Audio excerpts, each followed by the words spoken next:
অষ্টম শ্রেণীর ছাত্রী দেহ উদ্ধারের ঘটনায় চাঞ্চল্য ছড়িয়েছে মুর্শিদাবাদের নওদায়। পুলিশ সূত্রে খবর, মৃত ছাত্রী বছর 17-র সোহানা মণ্ডল আমতলার বয়েজ মিশনারি আবাসিক স্কুলের অষ্টম শ্রেণীতে পড়তো।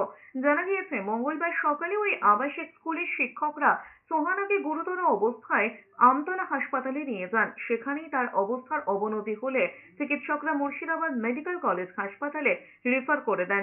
পরে সেখানে মৃত্যু হয় সোহানার। তবে মৃতের পরিবারের অভিযোগ, অসুস্থ হওয়া থেকে শুরু করে তাকে হাসপাতালে ভর্তি করা পর্যন্ত গোটা ঘটনা স্কুল কর্তৃপক্ষের তরফে পরিবারকে কিছু জানানো হয়নি।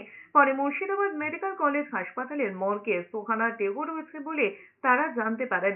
সোহানার পরিবারের অভিযোগ, সোমবার রাতে স্কুলের মধ্যেই মৃত্যু হয়েছিল তার, কিন্তু নিজেদের গাফিলতি ঢাকতে মঙ্গলবার সকালে স্কুল কর্তৃপক্ষ ওই ছাত্রীকে হাসপাতালে নিয়ে যায়। যদিও ওই আবাসিক স্কুল কর্তৃপক্ষের তরফ থেকে এখনো ঘটনা প্রসঙ্গে কিছু জানানো হয়নি।